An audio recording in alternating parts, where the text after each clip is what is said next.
high level for me comes down to, I look at mindset, and there's a lot of components to mindset. I look at the likelihood of promotions in that role, which comes down to looking at what I call the dead end test, which is really looking at if you're in a growing or dying business, as well as the value, how the values are. And like when I go back to DreamWorks about this yelling and swearing, not aligned with my values. Then it's the relationships, and what I work with individuals on is really making sure that you want to turn your boss into a raving fan as much as you can. You're looking for sponsors who become your advocates, not just mentors.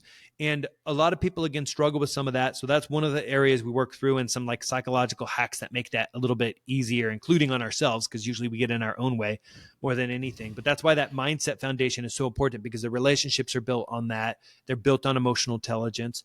And then it's understanding what influencers you need in your corner, because you need a certain set of individuals, because what a lot of companies have is something called a calibration process.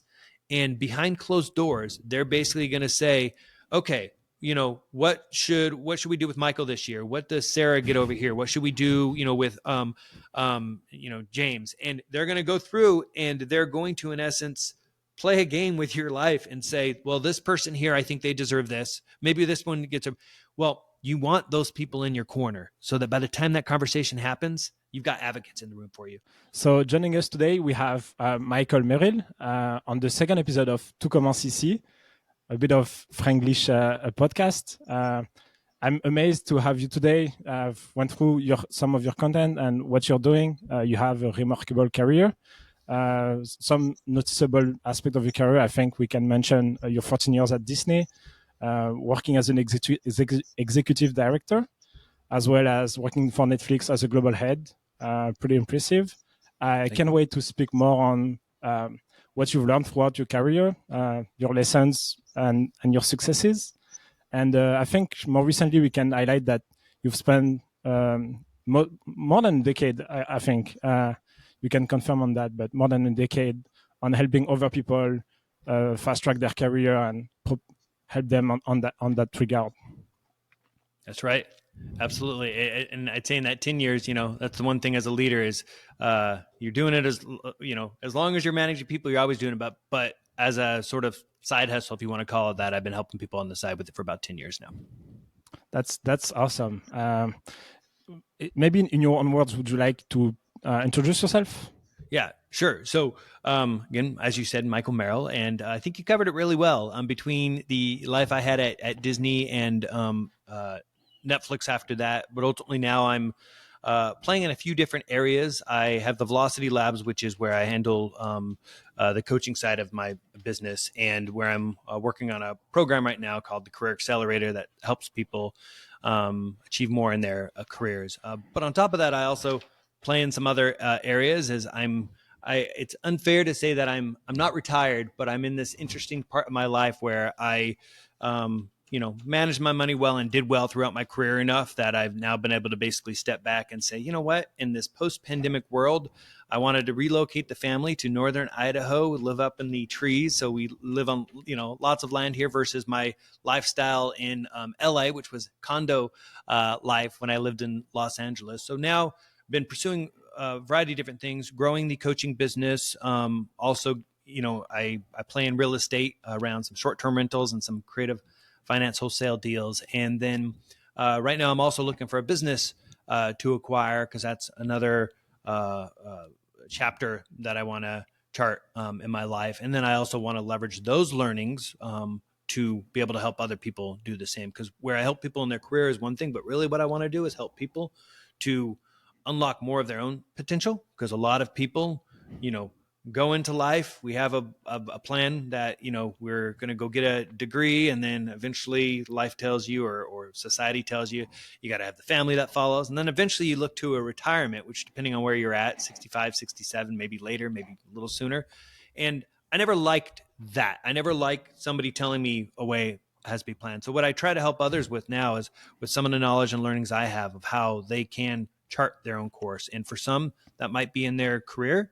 And that's, again, what the program I'm working on is how to help people really do well in their career, so that if they want to continue to work in that field for their life or change fields, that they can do so, but maximize their earnings and their freedom and their happiness in their job, or possibly do what I'm doing, parlay that extra money and things that you're making, turn it into these side hustles that can then turn into whatever your future career might be. So sorry, that might have been a little long, but that's awesome. They try to give people more freedom over their life.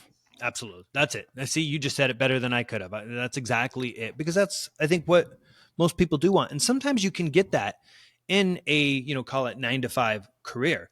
When you find yourself in the right position. For me, I had loads of autonomy when I was at Netflix as a, global leader, or even at Disney.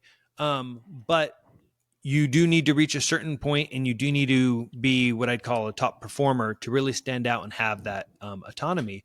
But there's always these little things that could come up. And that's, again, what I help a lot of my clients with is, 1 minute you're in that position where you're like, I love this. And then, for whatever reason, they get rid of your boss, or your boss decides to leave. There's all these little things that could always throw wrenches in it. And it's so interesting, because sometimes I wish in our careers people had more of like if you think of sports, there's like agents and managers, and they in essence have your back, and they're trying to help you negotiate and get the best.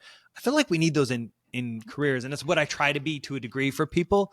But anyway, I think that's definitely something more and more that I want people to feel comfortable with, is knowing that they can and should reach out, because we take a lot of our advice in our careers from friends or coworkers who haven't necessarily been there. And I was speaking to somebody actually this morning, and she's also a coach, executive coach. And she said, the knee-jerk reaction for a lot of people when you ask a friend is, oh yeah, just quit, go somewhere else. And sometimes there's an answer there, but often it's not that complex to get around. You just have to, in essence, know that you're talking to somebody who's experienced it before. And that's, I think, the challenge sometimes of where we get a lot of our advice. Our parents mean well, but they may have never experienced what we had experienced. Yeah, there is it's probably related. I've heard a book called The Mom Test, which usually in terms of validation, it's for entrepreneurs, but it could be applied. Your parents are probably are not necessarily the most in a position to suggest what's best for you. Yeah, unless they happen to have started 5-6 business, it's like in that scenario, then they might, for entrepreneur as example. And then, in the career, it's like, well, a lot of our parents, or at least, I'd say, I think this goes for a lot of, like, depending on the generation you put it in. If your parents are boomer, well, then in that case, your parents might have stayed at a job for most of their life, and that was what was normal then. So their advice might be, just stick with it, things are going to get better. And sometimes maybe that's not the right advice. And then I think today, if you ask somebody, you might ask that friend, and depending on, again, I don't always like to classify and the names of whether it's millennial, Gen X, all that, but sometimes it gives people a snapshot. But if you talk to the person and you're running into something at your job and you're like, oh, I just had this run-in with my boss, and if they're of the mentality of, dude, just job hop, that's all you should do is job hop, then that's the advice you're going to get. So I just think, it's really important that people take in this different information, but also this is why I try to articulate as much as I can and help clients through knowing where you want to go. Because if you know where you want to go, I take individuals through a framework that called the Horizon Framework. And the idea is you look usually about 20 years in the future. I know some people are like, 20 years, it's too far. But I still try to go through and just say, look, dream big. Where do you want to be in 20 years? What does it look like? And then we work back to the 10-year, and then we work back to the 5-year, and then we work back to the 1 year. And knowing where you want to go at least lets you look at now that 1 year as the roadmap. And that's what your decision-making for the next year should be around. And to me, that applies to career, entrepreneurship, family, whatever you want to do. In fact, when I have people go through that, I'm not just asking them about their career. I'm asking them about what impact do they want to have, 20 years from now. Okay. And, where do they want to live? All those things, because our careers and our lifestyles are intertwined, and people don't reflect enough on that. And we spend more time planning our vacations than we do our careers or our lives. So anyway, so that's a big component that I think is super important as well. I love how knowledgeable you are on the subject, and how you actually build knowledge on that topic. I would be curious, like how did you end up in that career shift from being working at Disney, Netflix, to like learning all the intricacies of how to manage a career, how to think about it in the first place? Sure. For me, a lot of it is, initially trial and error, and through that frustration. So I'm early in my career at Disney. I got a job there actually as a temp at the time of what it was called. So temporary employee, because I was just moving into a group that was starting to work on DVDs, and the time that DVDs were just beginning. I during that time managed to be in this group that was where I reported to somebody who did not get along very well with the head of the department. And I could see that there was this friction there, but I didn't think much of it. Similarly, I was in a group at the time that we did localization services. So I worked with teams around the world to localize menus that you would see on your DVD when you're doing. So if somebody selected English, French, Canadian, Spanish, depending on the North America disc, like those were what I worked to localize. And anyway, at that time, there was also then this conversation about whether or not, like, should we outsource that to a vendor? Should it be insourced? How did we want to look at these? And at the time, I didn't think about like those two elements that I just said, which to me now would be like, I call them red flags, or at least things for people to look at. It's like, oh, wow, my department was on the verge of being outsourced. My boss did not have a good relationship with his boss. And then the third thing is I ended up basically, a buddy said, hey, DreamWorks is hiring in this role over there, in the dubbing side. Maybe you want to check it out. So I interviewed, I got the job, and I ended up leaving. And during my exit interview at Disney, I was talking to the head of the department, and I said, yeah, I was really bummed. I wanted to get a full-time, position here. And he goes, oh, I didn't know that. And in my mind, I'm like, wait, I'm working here. What do you mean you didn't know? Did you think I just wanted to? But that was my mentality at the time. But then I thought about it through his, as I'm like, he's got a lot of people there. So many people in LA are sometimes out there just pursuing acting or music or something else. And I came out of film school. So in his mind, it might've been like, he didn't really consider that I might have actually been looking at more of a career progression. So after I reflected on that, I ended up over at DreamWorks for another crash course, because I ended up in a department that, in the department of 12 people, in 12 years went through 12 people. Now, some of them, I think there were 4 that stuck around, and just, it turns out that some of them turned over twice in that time period, but it wasn't a very healthy department. The head of that department used to get in little tiffs with her assistant, and her assistant on occasions would throw plant and broke a plant against the wall behind her. And the head of the department just laughed. Like, she just thought that was hilarious. And like, it is now looking at it, but I'm like, that wasn't healthy. And similarly, I had another one of the leaders in the department that I actually ended up reporting to at one point when my boss left. She and this other head, they were both friends, would get on the phone with vendors, and they would mute the phone, which maybe is nice, but they would swear at them when they were unhappy with what they were doing and hit it against the desk. I'm like, this is not like normal. So after a year there, I ended up having an opportunity to go back in over at Disney. But this time, it's like I was seeing through a whole new, lens. It's like I joke and call it like my Matrix moment. Suddenly now I'm like, okay, like Neo can see the whole world differently. I'm like, now I could see things differently. And I went in back to Disney with this mentality of, okay, I'm never going to assume anybody knows what I want, because that was a mistake before with that, boss I had. I at least acknowledged it was a culture, was, a much healthier culture.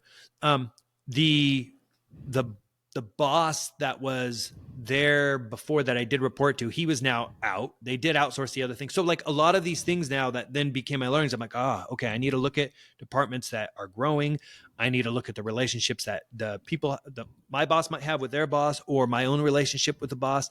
And I just came in and started, in essence, I'm a systems thinker. I like to think of things in terms of like, automation, process, and that sort of stuff. So I started looking at, kind of like if you think about our own bodies, their systems and the way they work, the solar system, they work, everything that's on the sort of there's usually a system for most of the things that we could do. Businesses that run well have systems that they do. So I started thinking, well, what's a promotion system? What do the fast risers have in common? And I started, in essence, kind of reverse engineering that, studying these other fast risers, and that ended up developing what I started putting in place. And sure enough, I found myself getting promoted pretty regularly, even if I wasn't getting, that promotion. Like usually I'd say sometimes a year and a half. In some occasions, once you hit like the executive level, it could be a little bit slower, but it didn't slow down the size of the raises I was getting and the bonus, because I also started understanding the right types of projects that you have to work on that are going to get you noticed, the people you need in your corner. And I started developing, again, this full kind of system around that. And then I had some coworkers who were saying to me, wow, what is it you're doing? Like, why you came in here, I've been here so much longer than you. And all of a sudden, like some of those people, like my former boss became my team member eventually because of the rise that I was having. So the other thing too, that was a huge, big benefit to it. And this is what I actually like to also highlight, because I, I'd like to think that there's a difference between leaders and managers out there. Managers, they manage things and tasks. Leaders are actually leading people. And I like to think they want to come at it with more of a sort of servant leadership attitude, which is like they want to help. They want to see them do well. Well, one of the benefits to the system that I was putting in place for me is it worked well for my team too. And suddenly what others were noticing is, wow, why are so many people on your team getting more promotions versus those in other departments? And again, for me, it's because I figured out the system and I helped my team members implement that system. And pretty soon it was to a point where the overall organization of some 300, people, it wasn't abnormal for more than 50% of the, promotions coming from my group that was at the time, depends. At one point it was 20, later it was 80, but I had the majority of the promotions coming from that group. And again, that's another thing some leaders took notice to, because they were struggling to get their own team members promoted.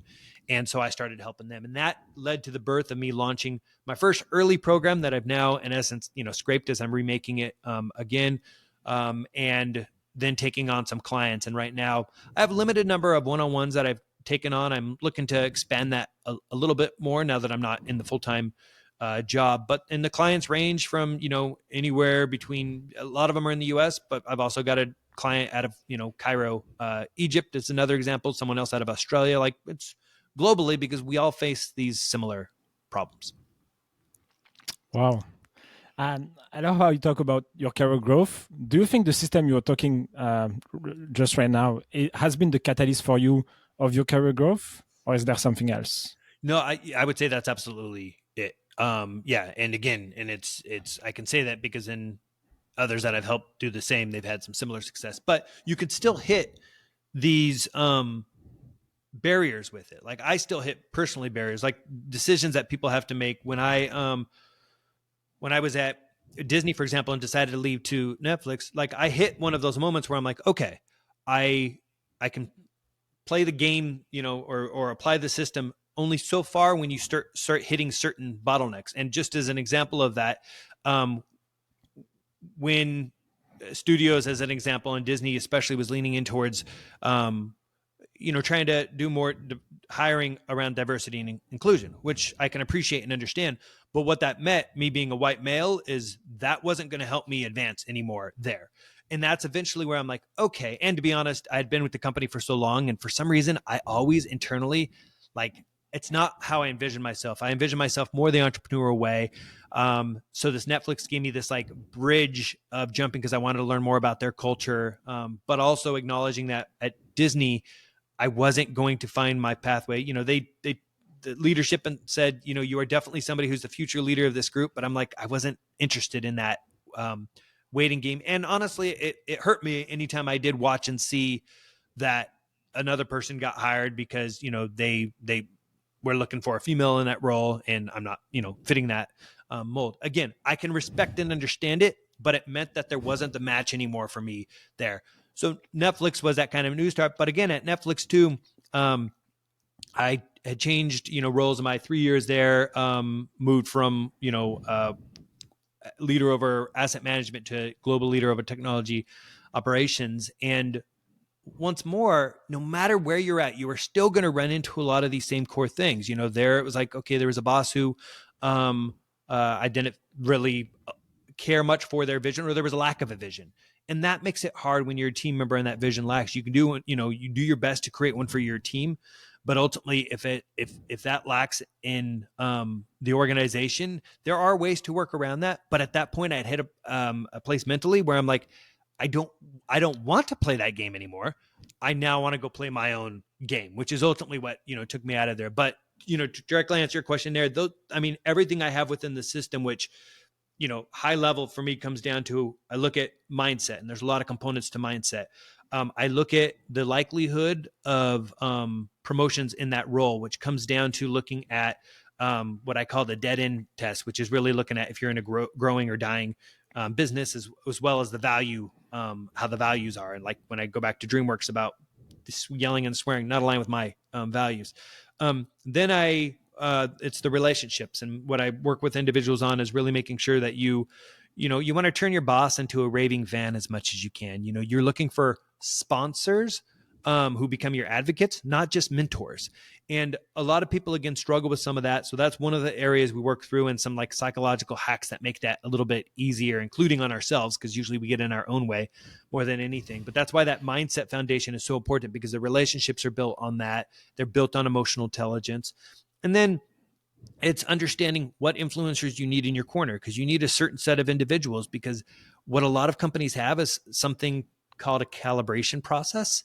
And behind closed doors, they're basically going to say, okay, what should we do with Michael this year? What does Sarah get over here? What should we do, with, James? And they're going to go through, and they're going to, in essence, play a game with your life and say, well, this person here, I think they deserve this. Maybe this one gets well, you want those people in your corner so that by the time that conversation happens, you've got advocates in the room for you.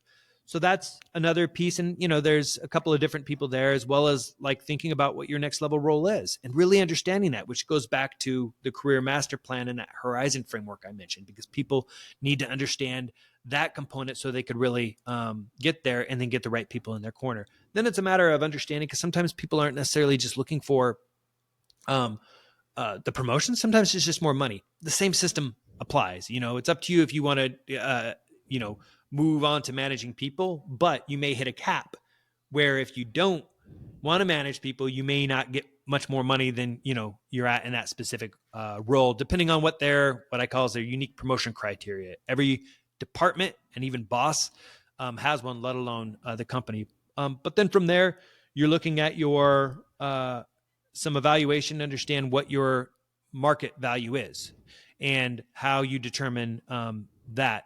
And then from there, it's looking at how do you tee up your value and make sure people understand it. And a lot of people wait until it's time for their annual review, and then they show up. And something that I always help people with is no. Like throughout the year, my team, we had something called the weekly wins. Every week or every other week, they would submit, hey, here's some core things I did. That all made it easier later on in the year when they were doing their reviews, and they could slap that stuff on there and be like, what did I have? But also the way we boomeranged and got that seen, because that then takes us to the next core thing. Like you need to make sure that you're doing your own, marketing in the workplace. How are you exposing yourself? Because a lot of people don't focus enough on that. And then it's the conversation. Now, how do you tee that up? Showing all of these wins, showing the people in your corner that by the time you have that conversation, it's so much easier to have. And then to me, as I say, it's in essence, this is what I built out in my program too. But the final thing is, great. Now you just repeat that. You have your annual review each year. You go back through your horizon framework. You understand where you want to be in the next year. Then you fill out, the template for here's the people you need in your corner. Here's your personal SWOT analysis to know where your weaknesses are. Solve for all of that. Get the right people in your corner again, and you just keep, repeating over and over. Wow. I would be curious. You've shared a lot of information. Sorry, overload it. No. It was highly valuable. I'm sure people will have to go through back again, like bit by bit, because there was so much information out of it that we will need to take it a little bit slower on our end watching it. From an earlier career perspective, if you're fresh out of college and you're looking for a job, how do you define like the right vehicle for your career? Like, how do you identify those outside of the organization? Yeah. So that last part you said, when you say outside the organization, can you just clarify what you mean by that? Right before joining in, like, let's say you're having an interview with your potential future employer. How do you define that going to be the right vehicle for you in terms of what you're looking for? Got it. Okay. Because, go ahead. Sorry. Yes. Yeah, some of the time, I mean, I've faced it myself. You're going to hear a lot of things, but they may not be what you're going to face in reality when you jump inside the opportunity afterwards. Yeah. So I think one thing to acknowledge first is a lot of people end up with a degree, and sometimes through getting that degree, they might actually realize they don't love it as much as they did. And, whether you call that fortunate or unfortunate, because it could be either, because now it's going to send you on. Like, I don't think it's ever horrible. Sure. Would it be great that maybe our school system had a way earlier on that you can do more of the apprenticing or get a taste of these jobs? 100%. But acknowledging that often people will come out of college and they may not have that. For me, this is where I still like to go back and attempt to get as much from an individual as I could when it comes to that horizon framework. Where do they want to be? Because if you can align what they're going to be doing job-wise with at least an aspiration that they want, it's a lot easier for them to get more out of the job, but also to understand what is and isn't, I don't want to say worth putting up with, because I'm not suggesting anybody sacrifices their mental well-being, but there's no perfect job out there. The people who say, oh, my job, it's like, it's super rare. In fact, 80% of people or something like that aren't happy in their jobs. And the few that are, that's fantastic. I get it. Somebody might say the perfect job. Yeah. My job is I get to take care of a remote island and I love being alone in this. Maybe that is the perfect job, except for the time when they have a storm hit, and it's not like there's going to be a storm in all of our jobs one way or another. So I think for somebody to figure out there is if they know where they want to be longer term, it's easier to reverse engineer and work towards what that next step or career should look like. Now, I would hope that somebody going through college, as they're thinking about that, they would start identifying like the types of roles they're going to get into. If they're studying marketing, then theoretically, they're probably wanting to get in a company that is related to that. So let's assume that right now to answer the question a bit more. And that's where I would say individuals should be spending a decent amount of time, understanding who some of these core companies are that are out there. There's levels.fyi, there's Glassdoor, and plenty of others where you can get some information about the company in advance. What I would then recommend for anybody, and I'm saying this like assuming they're still in college, figuring out, because I don't want somebody to only think about it when they're out of college, because that's a mistake a lot of people make, is by that point, you would have also said, oh, okay, these companies look promising to me. And through LinkedIn, that's where people should be trying to find people. Go and search up in the box that company. Search for, you could get even more in detail of people in this role at this company. Reach out to them.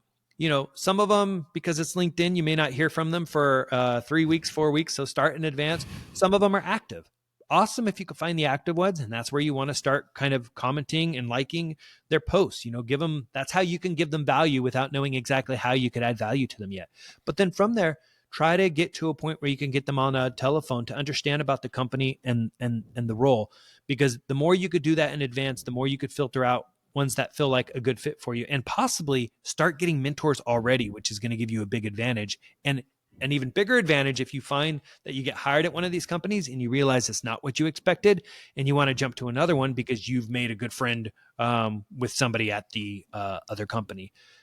During the interview too, there's this other important state. It's like the individual has to remember that you're interviewing each other. Like, we think about it as one-sided, and we think that that person who's sitting there in the position of power to say yes has the power, but they are not the only one with the power. You have the power, because you have the power to say no or yes.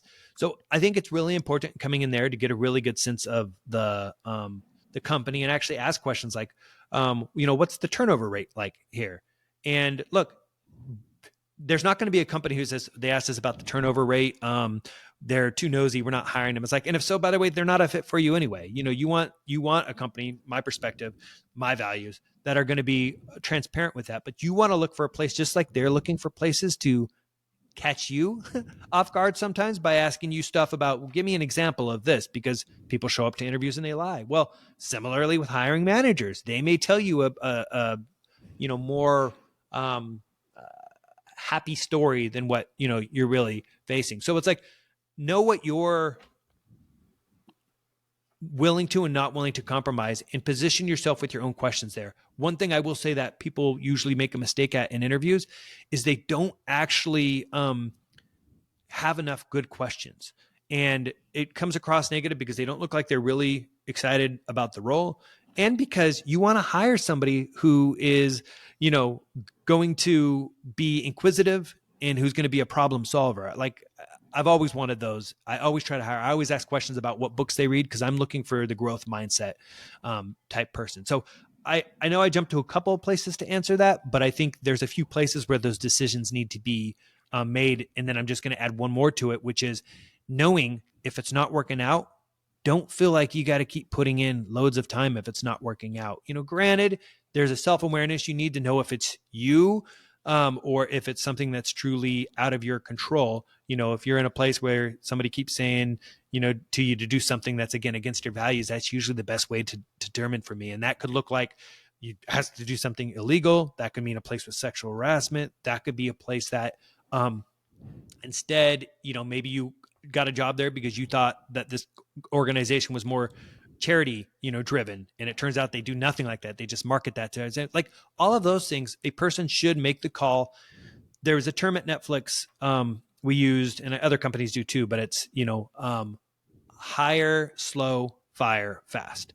And I think individuals should adopt the same thing when they're looking for an employer. And if they find themselves in an employer, they should fire that employer fast too and look for that other job. And I know sometimes they need the income, so they may have to time it around that, but that same rule should still exist, and people should give themselves enough time in advance to really start finding that right employer.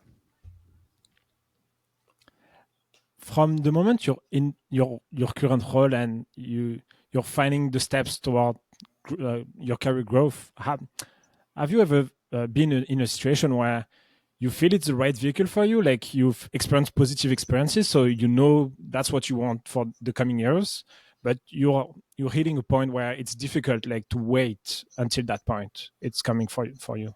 It's coming back for you. Would you restate it? I want to make sure I'm understanding it. Let me give a personal experience. Maybe it will help. But I've been in a situation where I've been part of organization with amazing culture, fitting my values. I felt like it was the right opportunity for me, and I could see the potential opportunities coming up for me. But how do you wait for those opportunities to come? Like, because sometimes you feel lonely. You feel like it's long to get there. How do you wait to get there? Or is there like any? Yeah, I think there's a couple of different answers for it. I think with my example with Disney, knowing that it wasn't going to happen anytime soon to hit that next level, that's where, when I heard this other opportunity that fit something that really excited me with Netflix, and again, a culture that's renowned that I wanted to really learn more about because I saw how I would be able to take that into my future endeavors, entrepreneur, et cetera.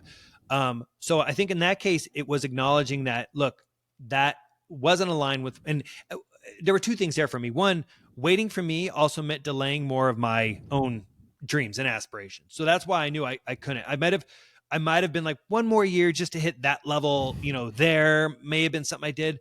But again, because there was another opportunity that ultimately was more exciting, paid more opportunity, that's a big driver in that case. But I think for some people, if you're earlier in your career, I do believe that if you're standing out as a top performer, you should be getting, promotions or at least significant raises, at least every couple of years, 3 at most. And if you're in an organization that can't provide for that, then this is, again, why it's hard for me to tell a person, get out of there, if I don't know their long-term goals. Because if it doesn't let them get there, if it still lets them get there because they're like, no, here's my goal, I'm going to do this. Because there's some people who do stay at a company a long time. So that's why it's so personal on that. But I will say that it really depends on the company. Because when I was at Disney, I also faced earlier in my career these things where, okay, boom, I hit a roadblock. I was in my role. I felt like I learned what I needed to do. I literally, in that case, put together my pitch and went and had the conversation with the head of the department. And it turns out, based on the other things I was doing, my system, if you will. By that point too, he's like, oh, great. I wanted to offer you this other role. So our timing was right.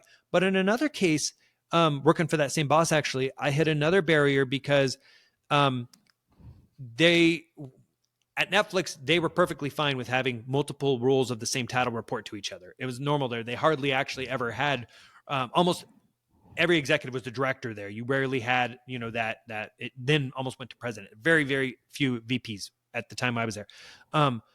So at Disney, though, they wouldn't have, a director report to a director, or in this case, me, having become executive director, reporting into vice president. It was this barrier for what they were able to do. In fact, actually, I should back that up. I was a director reporting into VP. So because I highlighted that, and they saw that I was a flight risk, and they understood the value that I did, they brought out of retirement the executive director title so that they could give me that mobility and more pay and bigger bonus that went along with it. So sometimes I created those by making sure that they understood what they would lose. And that's, I think, what sometimes some people have to do. It's, a advanced negotiation. And I say advanced because negotiations, when you're in the room saying, here's what I want. Advanced to me is when you're thinking about it before you need to ask, so that by the time you show up, they're already dreading it because they're like, oh, shoot, we know what this is going to be about. We need to have an answer so it doesn't come down to that. So I think sometimes, like those ones, you can get around those. And in other situations, it may be that it is right for you to leave unless you decide, because of your long-term goals, that it's a better option for you to stay. But I think what's critical, and this is sometimes where outside, I say counseling, coaching, whatever you say, comes in handy, is because sometimes we're in that, it's hard to see it. Or sometimes what an employer does is says, next year, we're going to get you that promotion. Next year hits. Okay, we couldn't do it this year, but I promise you were right there at the edge. Next year, we're going to do it. And I may, and I have allowed one of those if the sorry we couldn't do it came with, but we got you a lot more money. Then that for me allowed me to say, okay, I'm good with this. Absent of that, I, look elsewhere. So I don't know if that's exactly what you're asking for, but I think it again is so nuanced. I mean, you've shared your personal story, so I mean, it's more than valuable, I guess, in that sense. And I can relate a lot to what you've shared. So I love that you can put words into what I've been feeling in my previous experiences. So got to, glad to, and yeah, obviously I had to help in any way that I can too, because it gets really tricky. And what I never like is, sometimes you have, and this can be a trap. You might have a great boss, but that boss might not be able to navigate. So what I've been able to do is I've been able to help my boss better navigate that. Sometimes they didn't know it was happening because when I came and said, well, here's some things that I'm, feeling or highlighting. And then they just took that to their own boss and talk about it. And then suddenly it unlocks something like that. Is a critical, I think, piece to it as well. And that's, again, another benefit of being able to work around, because I've done that multiple times. As I said, I worked for somebody who I eventually had as a team member. And so sometimes there are ways to work around these people. Sometimes you have to leave. And then sometimes, and this is why, again, I look at what does somebody want to achieve 1 year from now? Because your next level job, if you're looking at it right, you may say it's not in this department, but it's still at this company. At which point you may then say, I need to make sure that I'm now building and putting into my circle of influence this other boss who's my future boss, so that I can play to them. And in some cases, it might mean that your boss has hit a bottleneck. So you have to think to your boss's boss and play there. And it gets tricky. I know some people are like, oh, politics, but politics are human relationships. You're going to face those. You might be able to hide from them to a degree when you're in lower level positions, but you're not really hiding from them. You're just doing this, but they're still there. You just are not playing in that space yet. And so as you move up the position, you become more of a human psychologist anyway, as you lead people and everything else. And that's really what politics are all about. And, sometimes it's exhausting for some. I always try to look at them as it's the game I was playing, and how do I win this game? I would be curious to explore something I've recently felt in my career, especially in technology. Maybe in other areas it could be applied, but do you have an opinion on, because we're talking about growth and career promotion, usually it comes with leading people. So usually your career grow vertically. I would be curious, is there any reason for someone to fulfill or to look for an horizontal growth where you develop more skills? Let's say, coming back to the technical aspect of it, but if you're really good technically, maybe you don't want to grow with managing people because it's really different skill set. Yeah. And you have space in your career to grow, but horizontally develop more skills or go deeper in the skills you've acquired. Yeah, I think so again, a lot of organizations, because the number of humans you have on your team is a way that they can articulate, this person's now at this level role and they should make X. But depending on the organization, like technology as an example, you look at a lot of companies, and again, levels.fyi is really good with this too. And it's how, start around is like, you'll see that you can enter based on sometimes a skill set related, you then enter this next level. So, but it all depends on the track somebody's on and what career they're actually in, because that works in some cases there. If you're in sales, well, truthfully, it's more a matter of how much are you selling, because that's how much your earnings are based on. So I think it's understanding that piece. And sometimes you do have to move into leadership, or like what a couple of ways around that is certain companies will pay a lot more for these independent contributors, is what you call them.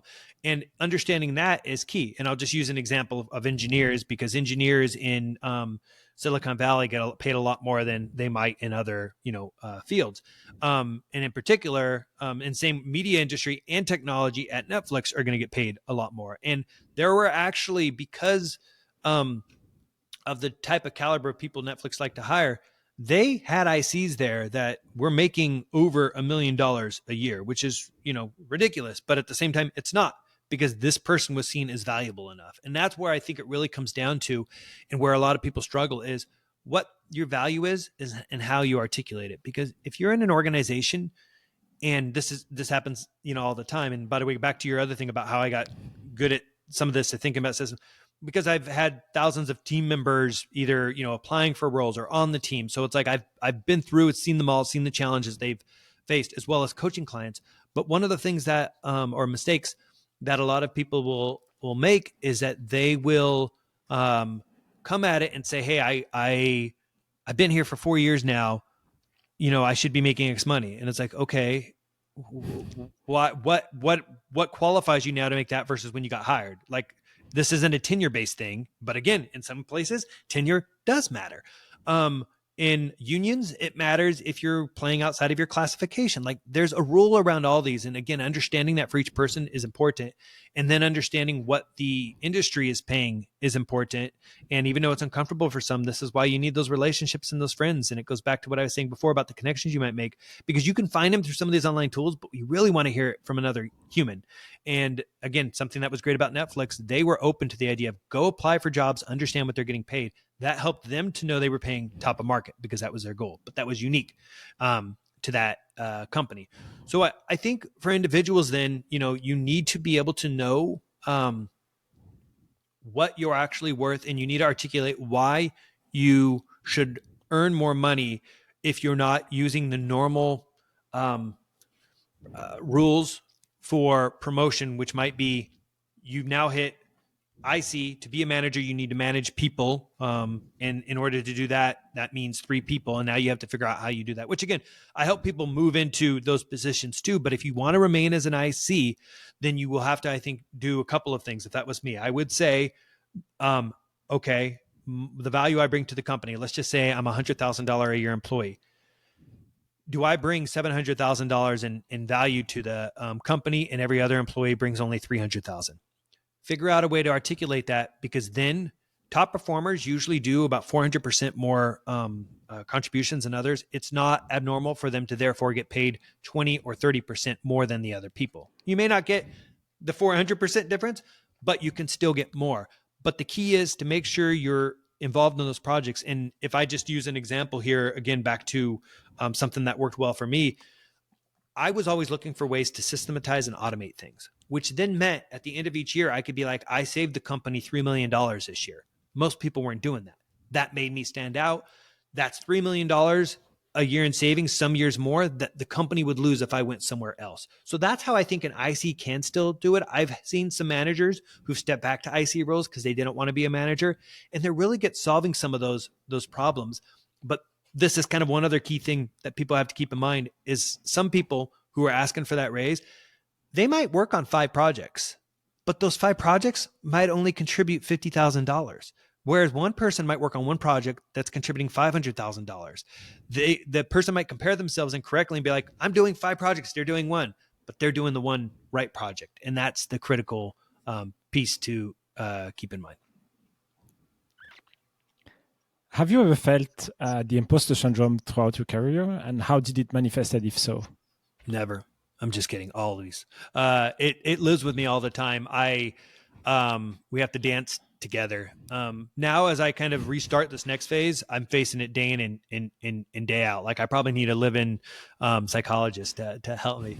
But I will say in my career, it happened a lot because I was constantly put into these new situations, which I think people should do as much as they can, where it was stretching me. And anytime you're stretching, you should feel some of that. Netflix, for example, was a company full of so many great people, like people who came to IC roles there were in some cases like vice presidents or even CEOs of other companies. And they brought them in and they're in these roles. It's like, and so in some ways, like they might've built multi-million-dollar companies.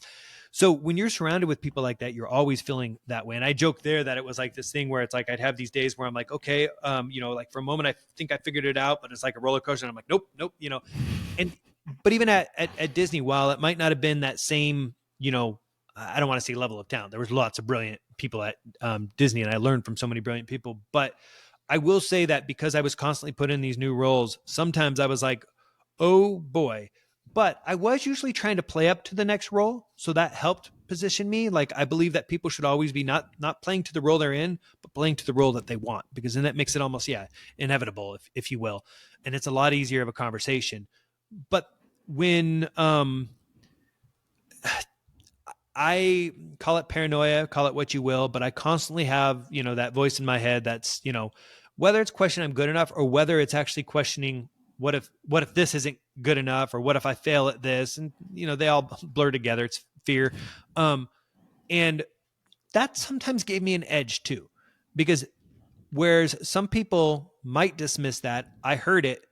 I then there's an exercise Tim Ferriss uses called fear setting. And while I didn't do exactly, I read about his later, and his is much more structured than mine is, but I would go through and be like, okay, well, what's the worst that can happen here? How do I mitigate that? Great. I can now move forward because I mitigated it. Or if I didn't mitigate it, I said, is the worst that happens anything that's really going to like be detrimental for me? Or am I just over analyzing this? And usually it was that, but imposter syndrome is always there. I try to just acknowledge it and move forward anyway. And when in doubt, I like a couple of techniques. One of them, Amy Cuddy, was big on the idea of your body and your positioning. And, she talks about the starfish pose, the power pose, these sort of things, superhero, pose. There are ways that you can use your own physiology to better, control how you're feeling in those moments. And then in other ways, I look to Beyonce and Kobe Bryant, which people may not think about, but Beyonce, she's not somebody who regularly like being on stage, she feels this level of imposter syndrome and fear. And the way she addresses it is she has her alternate personality, and I just went blank on the name. I'll have to come back to me, but she channels that Sasha Fierce. She channels Sasha Fierce when she's out there. She's like, you're not Beyonce now, you're Sasha Fierce, which is hilarious for most of us normal people. Are like, no, you're Beyonce. Like, you don't need another one, but she does. Kobe, he showed up with what he called the mama mentality when he went out there. So I think that's another good way for people to think about imposter syndrome is when you can, I don't mind the fake it till you make it. Like, it's okay because you're eventually going to get there. Imposter syndrome usually comes from a lack of confidence, which once you push past it, you're going to gain that confidence. And usually one of the things I talk about with mindset in my program is invisible scripts. We have these invisible scripts that we all follow, and they're like automated programming for us. And they force us to live our lives the way we live them, unless we're aware of them. And then at that point, you can go and you can try to reframe them. And when you can reframe those things, then it works a lot better for you, because it goes from saying, I hate networking, to I'm getting better at networking. And just using that language. Or maybe it could be somebody who feels they're not good enough in their role, and they can say, oh my gosh, I'm horrible in my role. Or they can say, I'm better in my role today than I was yesterday. Like, just the words we use make a huge difference. And I usually take people a little further. Once you have that reframe, that's one thing. But then what I try to take people through is, okay, now let's back it up with some action. And also, if there are some other people out there who can support that, no, you're not, your brain is getting in the way. It's like you get hijacked by the more emotional side of our brain. And once you could back that up, you then start to reinforce your new reframe that people need to do. Sorry, again, I keep jumping into these areas because I'm excited about it. So I'll be quiet. No, the information you provide, it's valuable, on point. You give examples, so it's hitting me personally what you're sharing. So some of it I wish I knew earlier in my career to help me fight those demons, but yeah. I had to learn it the hard way. So, and that's exactly why I'm doing what I'm doing now. And between the podcasts that we have, between, I have a free ebook I try to get in front of people, and then just through the coaching itself, because otherwise we have to learn trial and error. And I hate that I had to spend what I call the first, I don't know, 3-4 years of my career, and even longer, because I worked out more stuff later, but especially with being standstill. When I left Disney and went to the other job, it was a lateral move. When I then left that job to go back to it was a lateral move. It's like, after that, I'm like, what the heck? This isn't, the way you foresee things when you go into it. But I think so many people, learn through trial and error. And I think, if people can find the right mentors, and I think these days, I think there is the chance to even unlock more with, between YouTube, between coaches and other stuff. But I think it's something people still have to ask, because have you heard of Ramit Sethi? No.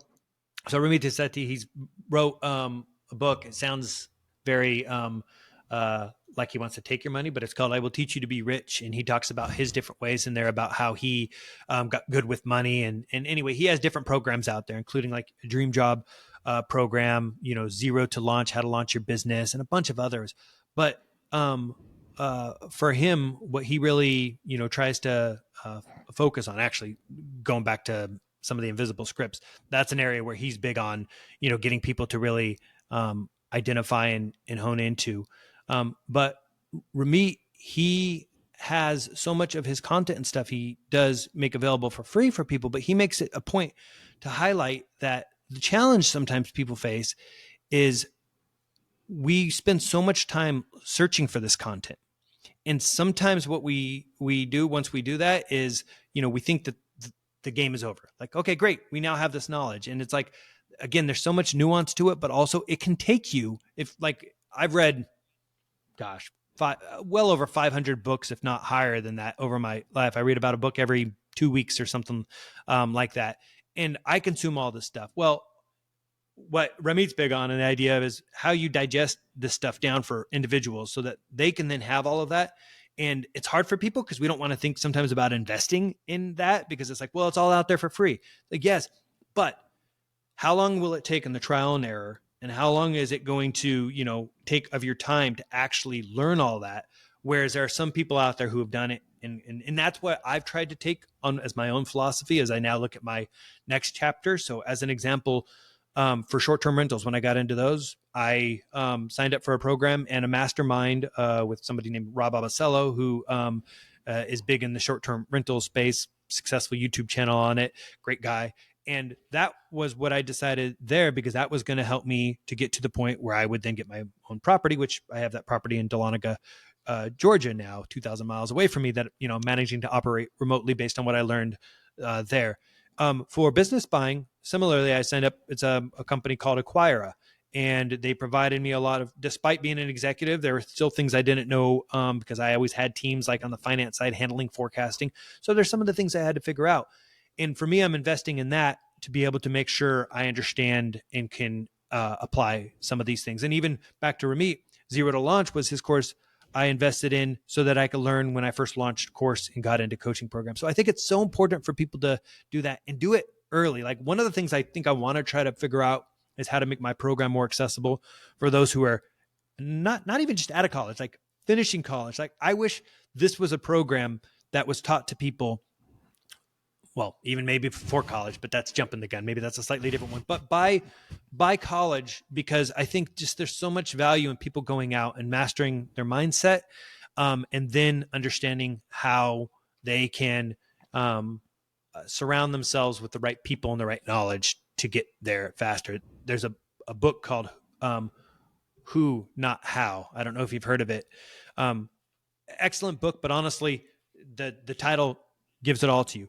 Who, not how. So many people spend so much time trying to figure out the how, and doing so, we often procrastinate because the how oftentimes is, oh, I'm going to read this book. I'm going to, sometimes it could even be, I'm taking this course, and people may not take action on that. It's called, action faking, where they feel like, they get the dopamine hits because they just read this, but if they don't implement it, it doesn't matter. But the idea here is we can procrastinate so much on the how. Oh, I just got to figure this out, then I'll start. Or I just got to figure this out, then I'll find that new job. But really it comes down to the who. If you could solve for the who already knows the how, it's an accelerator for you, and something that I've only more recently realized, and I wish I would have realized sooner. So highly recommend that book, Who Not How, but also just highly recommend people adopt that philosophy. When you're stuck, don't just think about how you figure it out. Find out who has figured it out and access them. Shortening the time frame of your trial and errors through someone else. A mistake that I've made in this new chapter is, as I've been working on this new relaunch of the program and course, well, at first I wanted to do a lot of it myself. And, part of the thinking now too is I'm like, all right, well, I've left the job. Sure. I've got, savings, investments, things like that. But I'm like, in some ways I was like looking to maximize that. Big mistake now I look at it is because it actually cost me more taking longer trying to figure it all out on my own than it would have if I would have just hired a few key in. Anyway, so that's where I'm doing now, is making sure I bring in the resources, because I could have already been, helping more people and making more money on this program if I would have just got out of my own way sooner. And people do that all the time in their careers. I wish some of the topic we're discussing right now were taught in school, honestly. I'm completely with you.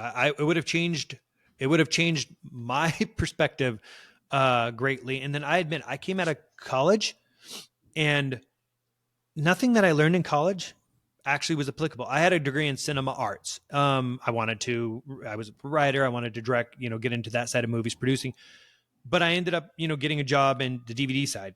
That was a new technology. They taught nothing about that in school, so I had to learn everything anew, and I had none of the business skills or any of those things. I learned those all on the job, had some great, mentors there. But yeah, it's like in the books, I read, I got turned on early to reading these books, and again, consuming as much knowledge as I can. I love growing. So that's, an advantage, I guess you could say, that I've had, or something I've fostered. But yeah, no, if I think that school is, broken. And I think that some exceptions. Look, I want my doctor to have gone to medical school, and I want them to have had some practice. But as I raise my own kids now and think about it, we're homeschooling, and already I've got my son and some of my actually shorts that we're creating now for our channel. I'm teaching him on how to do some of that. I joked that back in the olden days, people talked about having their farm the family worked. Well, I guess I have a content farm today that my family's working. But for me, it's important because my son is learning a skill. He has his own YouTube channel. He's done too. This is my 11-year-old. And those are going to be skills that he has, so that by the time he hits college age, he actually, right now, shorts, people charge anywhere between, on the lowest end, you might find some for like 20, but the reality is most of them, you're not going to probably get a really good short for under 60. And some of them are even up to $150, dollars. So like for a kid his age, as he refines those skills, it's really important. And I think for more and more people to be able to have this chance. Like, I actually wish there was some sort of a rule. I mean, maybe I don't like this because I don't like rules, but it's something that said to people, hey, you spend a year before you go into your degree, or maybe part of your thing is testing for fields that you're interested in, and see how you actually feel about that. The knowledge would be huge. And then you could decide if you need a degree or not, because like, as an example, when I think about a lot of social media marketing, people learn that better by doing it than they do going to school, let alone, again, some of the soft skills and other things that we're talking about as well. I wanted to explore on the belief systems. We were talking about a lot of systems. Maybe how could you describe the belief system? And maybe one of the area I would be curious to explore is, I feel some of the belief we have on ourselves are limiting us into achieving our dreams. And I would be curious to talk about that subject. Yeah, no, I 100%. That's the biggest thing that's holding back, everyone. And so, just like a primer on beliefs, the ones that people think of and know the best, because like somewhere over 80% of what we do on a daily basis is basically unconscious or happening subconsciously. We're not even thinking about it. We just do it. Like, imagine right now, for example, if we had to remind ourselves to breathe, like, that would be very, every few minutes we say breathe. It would be, exactly. But we don't have to, because it's some of our, some subconscious programming that's happening for us. And so what happens is our brains have been, and by the way, taking that a little bit further, is like beliefs that people think about more today when they think about beliefs. Well, religious beliefs, political beliefs, those are some of the stronger ones, but we can have beliefs around, it's basically how we identify. So if, somebody's a big team of, I mentioned, Kobe Bryant earlier, if somebody was a big Lakers fan, they may identify with that. They may even identify with, I don't miss a Lakers game. Like, these are beliefs that they have programmed themselves with. Now, that belief there about not missing one of the Laker games is maybe good if that's where you get a lot of joy, but it also might be bad if it now means that you're frustrated because you want to be an entrepreneur and you don't have time because your time goes between your full-time job and watching Lakers game. So sometimes people then have to rework these, these beliefs. And so we say invisible because, some of our beliefs aren't as clear as politics or religion. They might be something that are embedded with us that are working for or against us. So if we think about networking, like if I say that we're networking, for some people, they're like, like that means they have a belief associated with networking that's probably not very positive. And that belief is likely holding them back because, generally speaking in life, not being opposed to relationships with humans is going to be beneficial. It's long-term beneficial for your health. It's beneficial for your career. Like, but some people have that. And some people hide behind the belief that, well, that exists because I'm an introvert. Okay, I'm an introvert, and I may still be less comfortable with some of those things, but truth is, put me with the right people, it's not true. It's just I happen to not like small talk a whole lot and feel like I'm the best at that. But as my kids would say, whenever I'm around, the right person, all I do is talk business. Like, I love talking about that. My problem is growing up, that's not exactly what other kids and people wanted to talk about. That's not so that is where I think the disconnect comes in between. But then we create this thing to it that almost further cements us into this belief that somehow we're less capable. And introverts do that a lot, which is why I just bring that up with the whole social thing, even though, again, it's not true. There's a lot of successful introverts out there who will go out there and build relationships. And sometimes I'm saying build relationships because sometimes the first thing somebody has to do is change the way they leverage that term, because networking already has it's like a bad word for some people, just like the word diet, by the way, which why? And that's another, script we all have around our diets. Why? Diet's not bad. People think of diet, it means I've got to eat only healthy foods. A diet's just how you eat in general. Granted, if you have beliefs around diet that are not healthy, if you drink the majority of your calories, via soda and alcohol or whatever it is, then that is going to work against you negatively in the future. But taking it back to the networking side of it, that's where people again can look for ways to rework those scripts. And like, it comes down to first a self-awareness. You got to acknowledge it. And again, one of the exercises I actually have my clients go through, if this is something I see as a big challenge for them, which it usually is for everybody, it's whatever's, there's what got us here won't get us there. And usually if we're stopped, it's because the beliefs that got us to where we were are no longer enabling us to where we want to go. And I think this is why some people don't go into the entrepreneurial route, as an example, because in their mind, they might be like, well, I don't have the skills for that. I got a degree in art. And it's like, well, guess what? You can find CEOs, I'm sure, out there, or entrepreneurs, if you look at it, who came from a degree in art.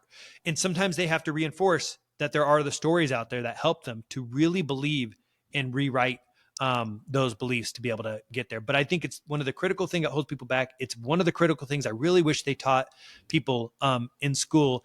And one of the things we plan to do with our kids, we'll see exactly if this works, but I had read about somebody doing this that I really loved. The father, being an entrepreneur himself, basically when his kids are 16, they're homeschooled. The idea is by 16, they're done with their homeschool. By 16, they will start their own business, and they have to sell that business when they're 18, because then in that particular family, they'll go on a church mission as well as what they're doing. But what I love about that is that means that by the time this kid hits adulthood, they have experienced entrepreneurship, and they now know it's an option, because their beliefs weren't just about, I got to go to school. In fact, back to beliefs. These are all beliefs. I have to get my, go to college, get a degree. Then I have to, find a person and get married to them.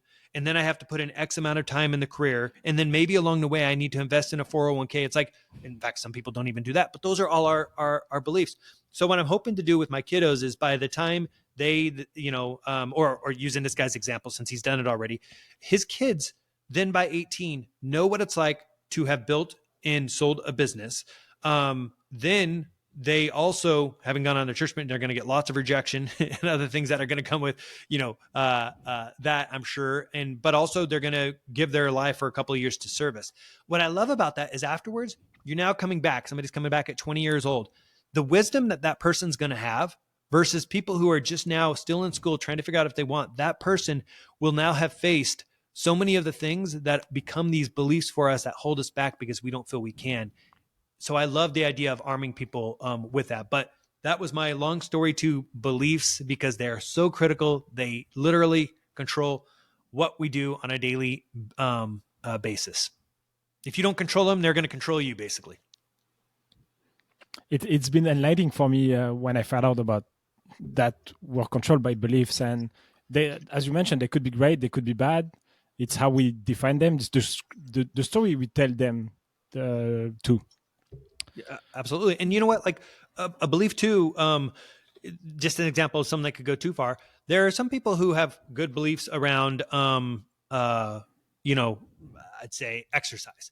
I'll mention to my mother-in-law, she was one who's, diligently every day doing it. Well, what happened though is when she got injured is she did not want to give up because it was so ingrained in her. And then she was hurting herself further. So it's like, sometimes we create these things that are so ingrained that later on, they can be harmful, or we have to, if we think about a lot of beliefs as we grow up, well, we have to transition from the beliefs we have as, I don't know, a young individual to somebody who's now have to go out and have these responsibilities. But that's actually also what sometimes I think is broken, because we're following those scripts that tell us that this is what you have to do now. But then the other day I was watching a podcast, these 15-year-olds who have their successful Snapchat channels, and they're bringing in $500,000 a month on these things now. And all they did is they met in a Fortnite channel, and then they decided that, hey, you, I see you create some videos. You want to edit some videos, and maybe we create this little, show. Sure, let's do it. And it's just grown because they followed what they love. But he said something, and I really did appreciate this. He said, well, when we had to start hiring people, we ran into troubles. And the host said, well, why is that? And he goes, well, because it turns out people don't want to work on the weekends. And I laughed at that because I'm like, from this kid's perspective, because he's been growing this thing and he loves it so much, he does it all the time. It doesn't matter if it's a weekend or not. It's fun for him. So when he found out that people don't traditionally work on the weekends, it's like, where's your work ethic? But it's those type of things that, again, based on our upbringing, what we know, we have these different sort of thoughts and beliefs around it. So anyway, so powerful. I just hope I could do a good enough job teaching my kids about it, because I can see how helpful or harmful, probably more harmful. It's easy to look back, on myself, that can definitely benefit others. And just to reflect on that, I think part of my adulthood has been to deconstruct those scripts and those beliefs. I feel like every adult has this responsibility to deconstruct all the beliefs we were taught as a young kids and reconstruct them with our own beliefs on top of that. And I think that happens. Well, I think it happens from a few perspectives. Sometimes we justify because we've already built and it is what it is. And at other times, it does. It shows the possibility of how people they do and they have reframed them before. And I think whenever people can look to those examples, it's super helpful, because it's not something that we traditionally think we're, I don't know, I say very good at. But I think what this all roots back to still is the emotional intelligence, which I remember that was a book I read early on. I think when I was, I read this book called 177. Oh God, what is it? Mental Secrets of the World Class, Mental Toughness Secrets, something along the lines, Stephen Seibold. And in that book, of the 177 each one had different books that you could read further on the topic. And that sent me on this pathway of reading loads. And two of the ones that stuck with me, one of them was What We Say to Ourselves, which, again, because going back to beliefs and going back to, what do you call it? Imposter syndrome? Imposter syndrome. Thank you. Yeah. With imposter syndrome, it's like, all of that comes down to how we talk to ourselves and what we say to ourselves. If you were able to go back to talk to your old self, your young self, what advice would you give to your young self? Don't care as much about what other people think. It's funny. I say to my young self, it's the same thing I tell my kids, now. And I think because that stuck with me so much, I've always been very much that person. And I think it goes back to, what your question about imposter syndrome and other things like that, before. And that's why I say it's something I've, constantly faced. I think the other thing would be to, there is something about, again, the belief in yourself and sticking with it longer. I think that a lot of times we all give something a little bit of, like, we give it enough effort to show some progress, but there's this interesting thing that usually happens that's not often far from where the person is when they quit. And this is my gauge here as I think about it, because, it's like if people hit this point here, they probably achieve what they wanted, but most people stop right here. And then they're just like, okay, this is too hard. And if you just push a little bit harder, you usually reach that. And I think it's important, because I think so many things in life we'll try. And I know there was different things that I've done. Like I admit now, as I work on this relaunch of this program, well, when I had done before, I honestly should have continued to stick with then at the time. But it's almost like, okay, I'd achieved that and I was proud of that at the time. And ended up, I don't know, I say get distracted by the next thing that I was excited to be able to do it and accomplish. So I think really sticking with that thing to make sure that you hit, and have clear goals that you want to achieve with it, so that you hit that, so that you don't give up prematurely. Because again, I think too often, the breakthroughs we have are a lot closer than we think. And I think people just end up giving up sooner. And I think for podcasting, this is an interesting thing.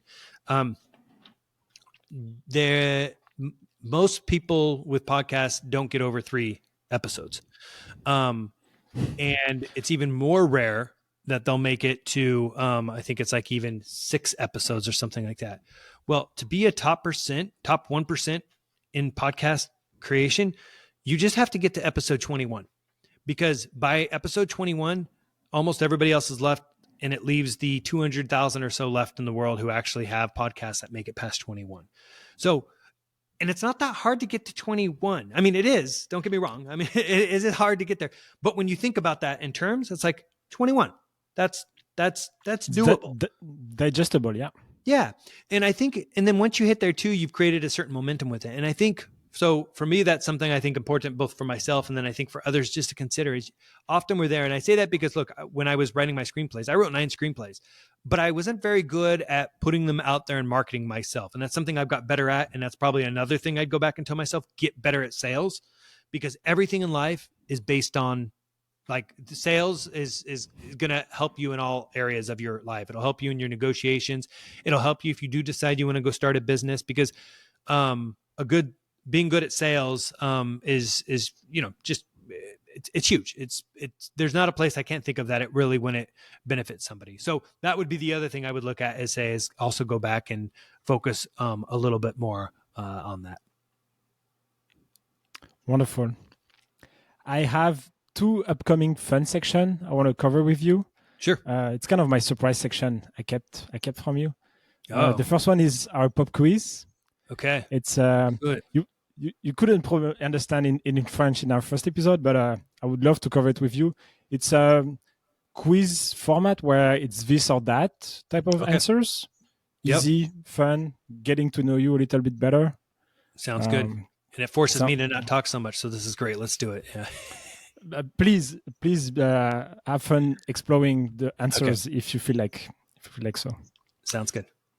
So we covered a little bit the topic, but are you an introvert or an extrovert? Introvert. And to say one of the best tests for it sometimes is how people get their energy. I get more of my energy being alone working on stuff than I do outward. Whereas my wife, she gets her energy by being with other individuals and people. So introvert. Are you a morning bird or night owl? I want to be a morning bird. I probably am up around 8, but then I'm also really weird because then midday I don't do as well, and then nighttime I get another push. So I'm some sort of a hybrid, and it could be because what I don't get done in the morning, procrastination hits midday, and then at the end of the day I feel the pressure to get it done. So maybe that's why I kick in again and get more productive. I'm a mixture. Is there a cute animal we can call it that?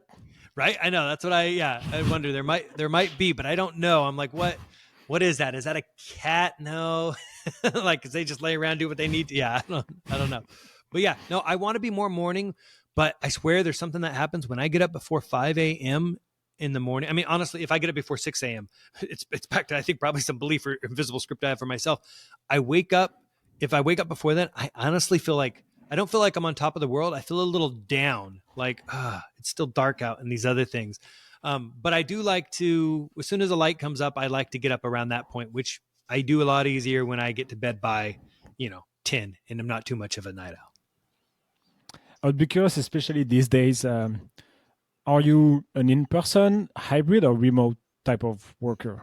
I'm much more of a remote. Like when I look at team members and stuff for people I hire now, it's like I'm very big supporter of remote work. Person we're going to have on our podcast soon, we're going to talk about actually the challenge that a lot of leaders have leading remote. And I think that's one of the reasons why some companies have been like, well, let's pull back on it. Amazon's like, hey, if they don't come in the office, you can fire them as their new edict to managers. It's like, well, wait a minute. It's because most leaders don't know how to actually manage remote workers because it's different. Honestly, they probably weren't the best managers to start with because often people don't learn to be managers. They just get tossed in a role. But you need a specific set of skills when you're leading people remotely. So I personally do like that, but I do prefer to get at least 5% of in-person time. So if I'm at a company, optimally for me, and this is how it was working when I was at Netflix, I'd still go back regularly, or I'd go around and see my team members around the world. And that to me was the right balance because I still get a different connection. If I was there, with you, now there is a different connection, but I think we could replicate, something that's not completely far off here, but we're going to bond a lot more if all of a sudden we go on an adventure together, which is why I think the right type of remote work where teams get together and do a lot of that bonding is really important. Are you more a sport person or video game person? Probably more video game, but to be honest, neither. Neither. I mean, because of my kids, I do more games now. When I was, as the games got more complicated, I don't know what do you want to say. I just didn't keep up with them. But so I'd say business. That's the piece where my kids say, "Hey, talks business." I'll play games. I play Roblox with them. I play some Nintendo Switch with them. I don't let myself do Minecraft because I think I would get too lost in Minecraft because I love the building aspect and it tricks your brain into feeling like you're doing something productive. So I'd probably lean there because I've never been the most athletic. But at the same time, as I try to return to the gym now, if you call that sport, well, then I'm there probably more than I play games. But the answer would be learning wherever I can learn. I guess the next answer would be more easier. Book or movies? Oh, well, actually, that one is tricky because I love reading and I love that. But because I did go into the industry, maybe it depends on how you're looking at it. I would have to still say movies. I enjoy and love those with my kiddos. But it is interesting because if you ask me if I could only pick one going forward, I would probably say the books. But there's this image this reminds me of because again, I love movies. I did all these. That's what got me in, initially into the industry. But there's this funny GIF on their phones where there's this stick figure that's wearing a Netflix head TV, and it's grabbing the person and pulling them back. And the person's trying to run towards their dreams, and it's basically holding them back for their dreams. And that is representative sometimes to me of the danger with movies and television and consumption is because we're consuming and we're not creating. And I want to be more of a producer in the world than I do a consumer. So that can go against, but reading, you could also just consume. So they both could be, equally there, but at least I like to think I walk away with a little bit more from books, but I still have to say movies. Do you think the AI will replace our jobs? I think some of the jobs AI will be able to do better. I think AI won't necessarily replace as many jobs as people who use AI will replace jobs. Meaning, if we both worked in an organization, if you didn't adopt AI and I did adopt AI, then your job is probably not going to be there because I would be more productive leveraging AI. But I do also think that the reality to it is like you and I were talking about a few AI tools in advance. Well, those will possibly make it so that you don't have to do a certain type of job anymore. But that's going to be in certain jobs like bookkeeping. You may not need as much, but you will still need some bookkeeper who could look high level and can help figure out when something needs to be troubleshot. Because so far, ChatGPT will get there. But even now with ChatGPT, I ask it questions and then I go back and say, wait, are you sure this is right? And it's like, oh, no, my bad. I'm sorry. So I still think you need this human element, which is why I think it's people who use AI. And that's why anybody like spending your time investing in that right now is so important because it's going to give people the edge. And right now, like going back to your thing earlier about the independent contributor and how they could get paid more, dude, master AI, be the person who does that in your org because that makes you, again, I don't want to say indispensable, but it makes you super valuable. And now you're not just the IC person doing whatever that task was. You're the IC person who's setting up the AI that other people are going to leverage to do their jobs. And that's a great place to be. But I will say that I think there are some things like in the future, I do still think self-driving cars can still be there. It's going to be a while. And so you could argue and say that an Uber driver is not necessary. And I think that that's, true. But at the same time, I also think there's going to be an assortment of jobs and other things, created that we're not even thinking about. And I go back to my roots in filmmaking, and I learned to cut on film and edit on film, even though literally right after I learned that, basically everybody switched to nonlinear editors. So you used to literally cut on film and splice it together.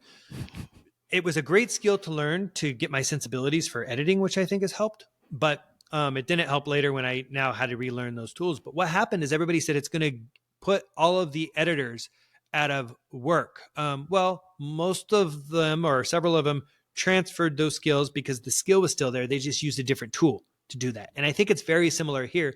And even now people are like, well, now AI and editing can start doing some of these editing tasks. It's true. It can. So some of the roles of what an assistant editor might go away, but what it really does is it lets an assistant editor actually play in more of the creative stuff they may not have been able to play in before. So I think AI unlocks the ability for us humans to do more of what we want and be more creative if we're using it the right way.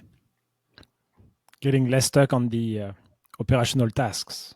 That's exactly it. Which to me, that's exactly, it's those mundane tasks that are, they're boring. And I think humans, sure, some people might say, oh no, I'm good at this, I like it. But we humans have these creative spirits about us, and we do want to build and we do want to make things. And I think a reason a lot of people get unhappy in their jobs is they fall into that comfort and safety and of the role they were doing.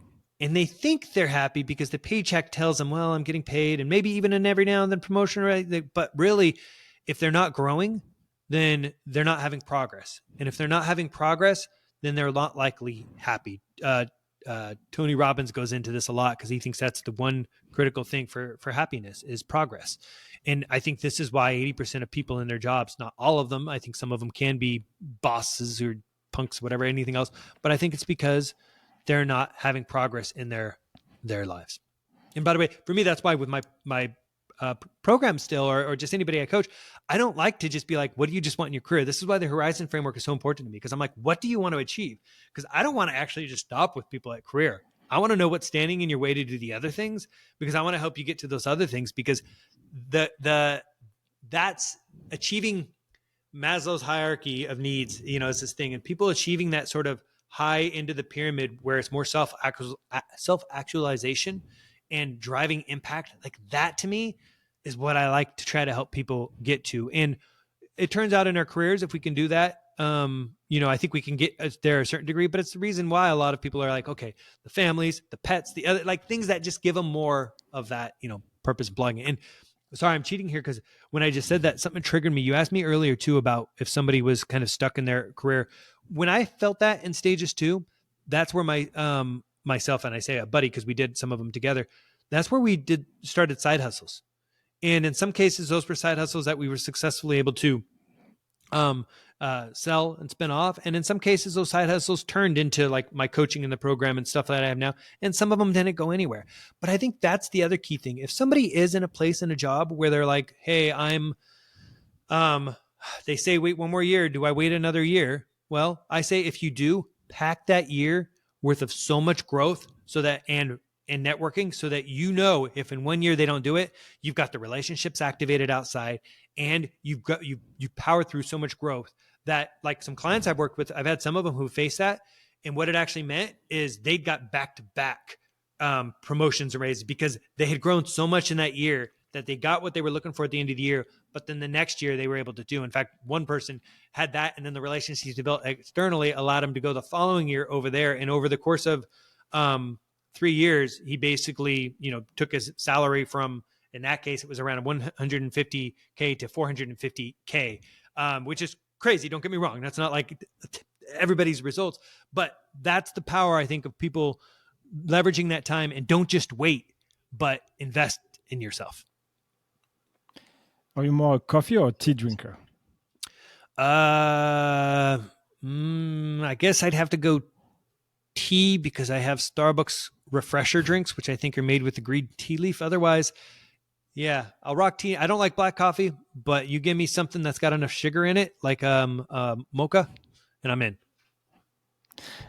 Are you a beach vacation person or a mountain retreat type of person? We'll have to say mountain retreat, because I live, in near Coeur d'Alene, which is more of a mountain resort, as people would say now, instead of the beach. I used to live in LA, which is closer to the beach. I love them both, though.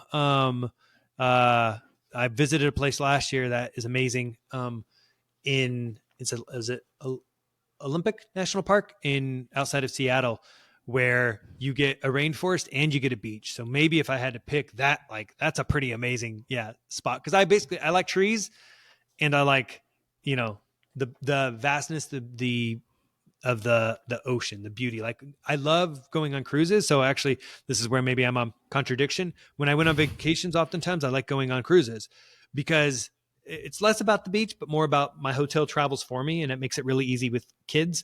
And there's something about that, but there's also something about being out in the middle of this ocean and realizing how insignificant we are in this world. That is actually kind of powerful as well, but still going to go mountains. Are you a cat or dog lover? or maybe any other animals? I'd say dog lover, even though we have a cat now and not a dog. And it's a great cat, I like him. But more dogs. Dogs are, there's a book, oh gosh, what was it? How to Win Friends and Influence People, pretty famous one from Dale Carnegie. And in there, he even talks about how if we could all be more like dogs, like what we could learn from them from a relationship standpoint.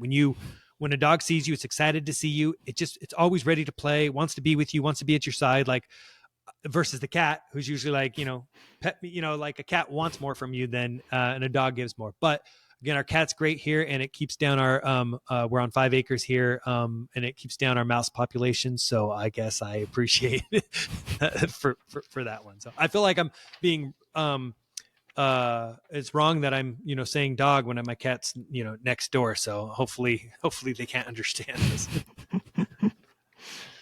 Sweet or savory snacks? See, usually one follows the other, but I guess I would go sweet.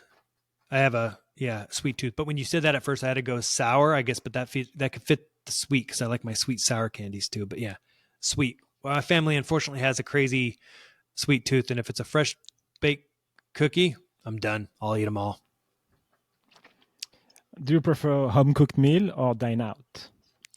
I think home cooked meal. Prior to the pandemic, we ate out a lot more, but then it changed a bit there, and I actually prefer it. And now it's hard for me. Again, I guess a new belief I formed is it's hard for me to go out there and want to spend as much money as I get for something I'm usually not more satisfied with. But I will also admit, like on vacation, I don't prefer a house where I'm also cooking. In that case, I'm like, take me out. I like to do that, but I can't help but look at the cost sometimes in those things and do that math in my head too, because otherwise, sure, it's great when somebody else cooks it, but ultimately I would love to in the future have that chef who just makes things for me at home, because I don't like the time I have to take sometimes to prepare the meals. But the payoff when you do it, there's a term called the IKEA effect. And, basically when you build something, it's IKEA, then you take more pride in it. So I think that's the other thing with home cooked meals. When you make them, you're like, I made this. Are you more a fan of Marvel or DC?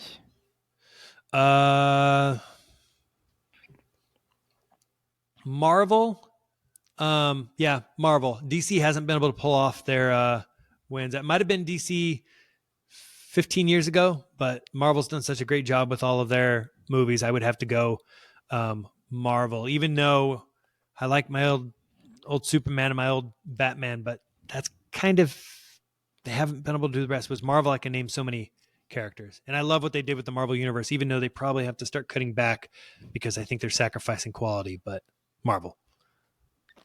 Is there one movie on top of your mind that it's an all-time movie for you? Braveheart is my favorite movie. Braveheart's the movie that I saw when I was 15 years old that I said, I want to make movies. I actually, at the time, the only place that would hire me at 15 was McDonald's. So I worked at McDonald's, and what I would do is I would take the Braveheart the newspaper clipping at the time for Braveheart, and I put it out on the drive-through sign so that more people would see the movie. I saw it 12 times in theaters. I loved it so much, and it inspired me to get into movie making. So that one would be my number one, but I'd have to chase it really quickly with Jurassic Park and Goonies would be my follow-ups. Wow. That's the end of our pop quiz. Another fun section I have for you is I would love to open a time capsule with you. Where do you see yourself in 10 years? Ooh, I like that. That's a lot of pressure, but it's a good pressure. 10 years, I will have my Career Accelerator program will be a success, helping a lot of people, and hopefully some sort of a version of that is getting people some of those pre-skills that they need in advance of what I've optimized this for now, which would be, again, either the mid-level professional, or I think some of those coming right out of college. So I would like to get something out there sooner for some youngsters. Maybe even something I'll work on with my own, kids here would be interesting. At that point too, I'd also plan on, I want to do a leadership version of the course as well that I would have. So I would have that portfolio of those, but I've got some aspirations that are, might sound a little crazy right now, but the idea is that I also, again, as I said before, I want to acquire a business. Well, by that point, I want to have a portfolio of businesses. I'm not going as far as, Warren Buffett, Berkshire Hathaway size, but I wouldn't mind my own little mini Berkshire where I have a collection of businesses, heavily home service, but also like stuff like, when we think about the content creation, well, since I need that and buy that, then I'd like to have marketing component as well to that. And then, but this portfolio of businesses and then this online component that's stronger than ever that both acts as a funnel to feed things to, knowledge for these other businesses, but also to try to be out there to help more people. Because by that point, I'm not one of those who wants to stop like working. I love this kind of stuff. But what I would like to do is I would like to find a way to incorporate and either be involved in more of what my kids are doing from a business perspective, because I'll have a kid at that point who's about 21, and depending on where he's at and what he's decided, like I'd love nothing more than a future where I'm building businesses with my kids. But it's a fine line I know I need to walk because I don't want to force them into it. But that's optimally for me. People talk about love languages. Well, I'm the type of guy who loves to like partner and work with people on things. So I'd say that my portfolio of businesses, home services, marketing component, and ultimately the coaching / I don't even know what you would call, but basically a strong online brand that would then also likely birth through this community other things people want to learn about that I could then help them. The goal with the Velocity Labs was to help, again, people achieve what they want to achieve faster, reach their maximum, velocity, or if they want to get out of their job, their escape velocity, what gets them out of there as soon as they can. So I still want to be able to foster and grow that. And I'd probably also have a decent real estate component to that, just because there's great tax benefits to that. And it's another way for income that I would be silly not to, leverage as well. So it's an exciting future. I can hear all you're trying to accomplish in the next 10 years, and it gets me excited. Awesome. I can't wait to see how all of that goes and the impact you're gonna have on your surroundings. I appreciate that. The fact that you made me say it here out loud too, puts even more pressure on it. So no pressure. Yeah, exactly. But yeah, it is this interesting thing that I appreciate now, because I have, got to a point in my life where I don't have to make a decision based on playing the political, game, at least not in a workplace. I'm still going to have to play it as I look at other things I'm getting into, but it is great. And what I've really enjoyed doing of recent is just being able to engage with people who are ambitious and have these aspirations, because I just love being able to be the yes you can instead of the yes or no you can't in somebody's life. And I mean, really, when you think about it, and this is why I didn't go quite there when I think about 10 years, because I'm like, yeah, I'll still be young in 10 years. Don't want to think of the end of your aspirations.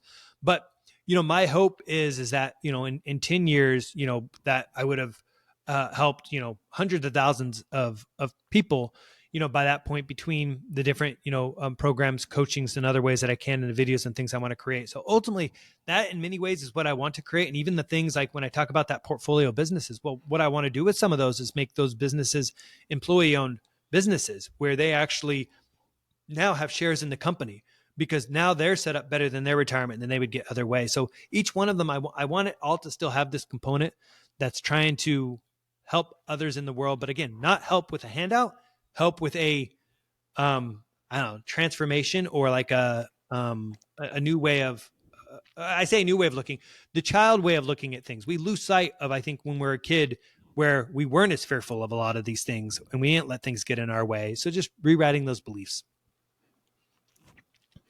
Is there any way we can help you in the short term? I know you're working on a lot of different endeavors right now, and I can think of the accelerator program. Is there something you can share about that maybe? Or yeah, sure. So yeah, the Career Accelerator, which when I initially launched it, it's probably going to be the 90-day Career Accelerator. Then I might eventually shorten that time frame on it. But ultimately, Career Accelerator will help people to achieve a lot of what we talked about here in their career, so that they could then decide whether or not they want to make, their careers itself long term, or whether or not they want to look at a way to maximize their earnings and their growth to be able to then parlay that into something else. So that, I hope, realistically, probably as the new year comes, that's where I'll be launching that. People can learn more about that on my website, which is thevelocitylabs.com. And also there, they could find access. So there's a wait list people can add themselves onto there if they're interested. There's also access on there to the ebook I mentioned, that if anybody's interested, again, it's under 50 pages. It's, 7 of the key strategies that helped me achieve. I would highly recommend it. And it's free. So awesome. Thank you. Yeah, no. So that would be the other resource that I would say for people right now. And then, we do have the podcast, This is the Way, with Artin and Michael, where we talk both careers, side hustles, and then also entrepreneurs, or entrepreneurship. So that would be the one other area. I do hope to start a newsletter soon as well. So anybody who joins, gets the ebook will automatically be on that email list, and I'll make sure that they get that in the future as well. And then similar, if anybody is looking for any specific help in their careers right now, once more, that's also where through my website, they can reach out to book a call with me. Is there any topic we didn't discuss that you would like to bring forward?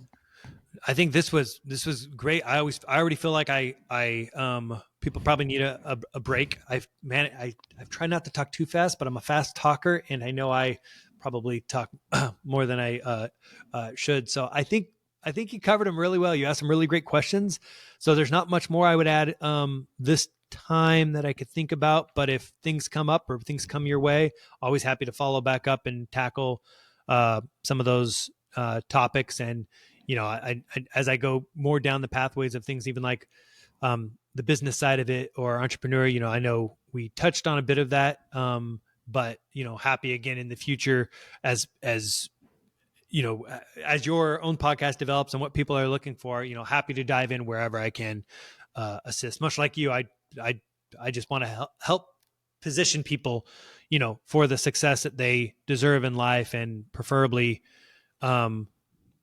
get to them before they're beat up by, and given up on any of these things. Cause I think, again, there's so much capabilities people have, and if they can lock them, the sooner the better.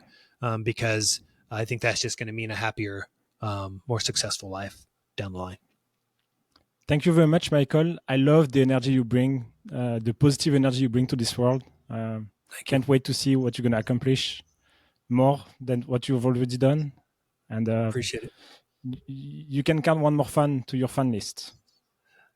One more fun, you said? No, one more fan. Sorry. Fan. Oh, one more fan. Oh, thank you. I appreciate that. No, that's super nice. Well, thank you, and I'm looking forward. Again, I'm what you're building here, and I'm excited about things that you're working on as well. So, and I just it's great to have connected with you, and now that you've brought Small One into the world too, just knowing during that time of what you're going through and stuff like that. If there's anything I can be of help with, please, don't hesitate, especially as we figure out this parenting thing, because there's no real good rule book to that either, which is wild to me, by the way. Here you go. Good luck. Thank you. Thank you.